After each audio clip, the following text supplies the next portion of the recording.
Assalamualaikum warahmatullahi wabarakatuh. Izin memperkenalkan diri, kami dari kelompok 2 akan mempresentasikan hasil diskusi kami tentang akuntansi wadiah. Sebelumnya, perkenalkan nama saya Aulia Erin Anggraini dan anggota kelompok saya yaitu Mbak Imratul Aliyah dan Mbak Asmanda Putri Purnaningrum. Di sini kami akan membahas beberapa poin yang sudah kami diskusikan, yaitu pengertian wadiah, rukun wadiah, jenis-jenis wadiah, jenis pendanaan berdasarkan konsep wadiah beserta fasilitasnya, dan yang terakhir akuntansi penghimpunan dana wadiah. Baik, yang pertama saya akan sedikit menjelaskan pengertian wadiah dan rukun-rukun wadiah.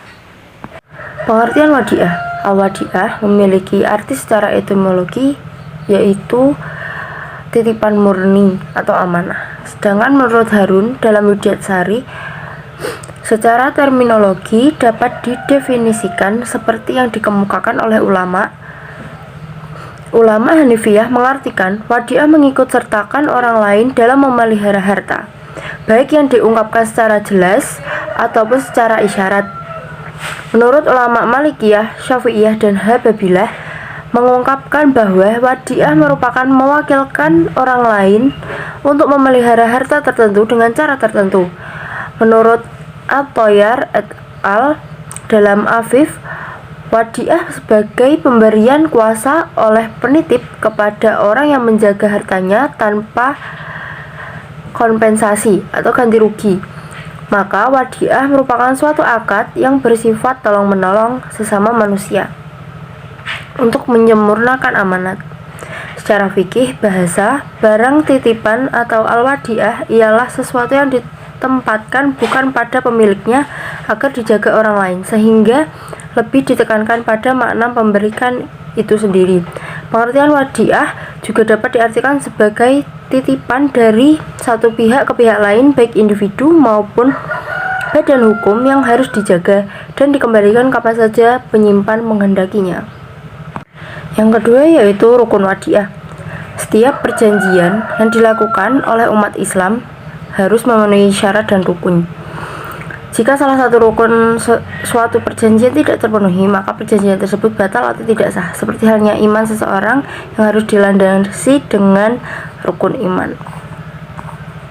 Seandainya seseorang mengakui dirinya telah beriman kepada Allah dan telah melakukan amal ibadah yang diperintahkannya, tapi ia tidak yakin ada kebenaran Nabi Muhammad SAW sebagai Rasul yang terakhir, maka sia-sia pengakuan imannya. Menurut Hanafiyah, rukun wadiah menurutnya hanya satu, yaitu adanya pernyataan kehendak, yaitu ijab, ungkapan kehendak menitipkan barang dari pemiliknya, dan qabul adalah ungkapan kesiapan menerima titipan tersebut oleh pihak yang dititipi. Namun menurut jumhur ulama fikih, rukun wadiah ada 4. Yang pertama, barang yang dititipkan, yaitu wadiah. Yang kedua, orang yang menitipkan, mudi atau muadi. Yang ketiga, orang yang menerima titipan, yaitu muda atau mustauda. Dan yang terakhir adalah ijab qabul. Untuk poin yang selanjutnya akan dijelaskan oleh Mbak Imratul Aliyah. Pembahasan selanjutnya yaitu mengenai jenis-jenis wadiah. Yang pertama ada wadiah yad amanah. Wadiah yad amanah yaitu barang yang dititipkan sama sekali tidak boleh digunakan oleh pihak yang menerima titipan, sehingga dengan demikian pihak yang menerima titipan tidak bertanggung jawab terhadap risiko yang menimpa barang yang dititipkan. Penerima titipan hanya punya kewajiban mengembalikan barang yang dititipkan pada saat diminta oleh pihak yang menitipkan secara apa adanya. Yang kedua ada wadiah yad domanah. Wadiah yad domanah adalah titipan terhadap barang yang dapat dipergunakan atau dimanfaatkan oleh penerima titipan, sehingga pihak penerima titipan bertanggung jawab terhadap risiko yang menimpa barang sebagai akibat dari penggunaan atas suatu barang, seperti risiko kerusakan dan sebagainya. Tentu saja penerima titipan wajib mengembalikan barang yang dititipkan pada saat diminta oleh pihak yang menitipkan. Nah, selanjutnya ada jenis produk pendanaan berdasarkan konsep wadiah. Yang pertama ada tabungan wadiah. Tabungan wadiah merupakan simpanan yang penarikannya hanya dapat dilakukan menurut syarat tertentu yang disepakati, tetapi tidak dapat ditarik dengan cek atau alat yang dapat dipersamakan dengan itu. Yang kedua ada giro wadiah. Giro adalah simpanan yang penarikannya dapat dilakukan setiap saat dengan menggunakan cek, biliet giro, sarana perintah pembayaran lainnya, atau dengan pemindah bukuan. Nah, selanjutnya fasilitas apa saja yang bisa diperoleh dari tabungan wadiah ataupun giro wadiah?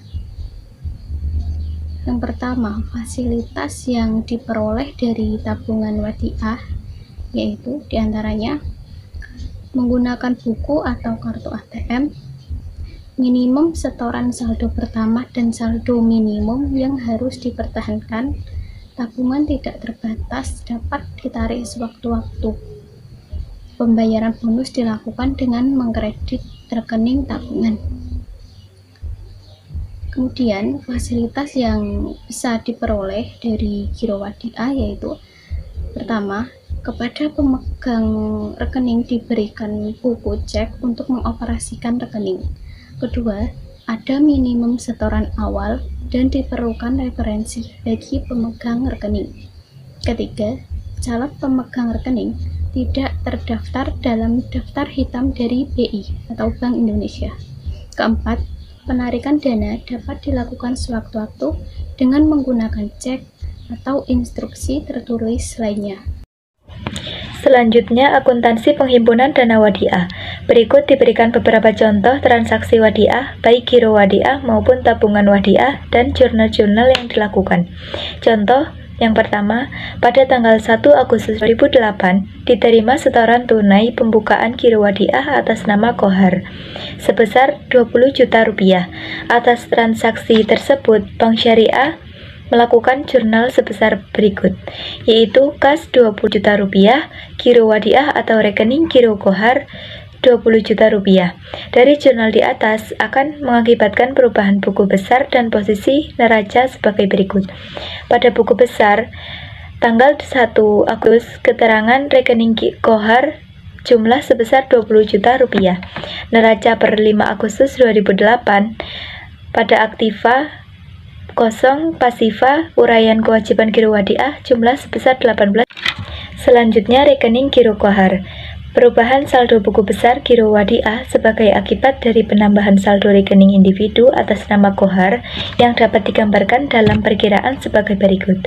Pada tanggal 1 Agustus, keterangan setoran awal dikredit 20 juta rupiah dan saldo 20 juta rupiah.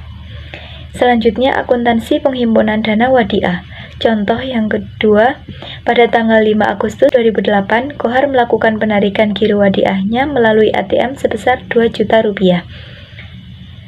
Atas transaksi tersebut, Bank Syariah melakukan jurnal sebagai berikut. Giro wadiah atau rekening giro Kohar sebesar 2 juta rupiah, kas ATM 2 juta rupiah. Pada buku besar, tanggal 5 Agustus, keterangan rekening Kohar sejumlah 2 juta rupiah. Tanggal 1 Agustus, keterangan rekening Kohar jumlah 2 juta rupiah. Saldo 18 juta rupiah. Pada neraca per 1 Agustus 2008, pada pasifa uraian kewajiban giro wadiah jumlah sebesar 20 juta rupiah. Selanjutnya, rekening giro Kohar. Perubahan saldo buku besar giro wadiah sebagai akibat dari penambahan saldo rekening individu atas nama Kohar yang dapat digambarkan dalam perkiraan sebagai berikut. Tanggal 1 Agustus, keterangan setoran awal dikredit 20 juta rupiah, saldo 20 juta rupiah. Tanggal 5 Agustus, keterangan penarikan ATM didebet 2 juta rupiah, saldo menjadi 18 juta rupiah. Baik, sekian presentasi dari kelompok 2. Jika masih banyak salah dan kekurangan, mohon maaf. karena kami juga masih dalam tahap belajar, kami pamit undur diri. Billahi taufiq wal hidayah. Waridul hidayah. Assalamualaikum warahmatullahi wabarakatuh.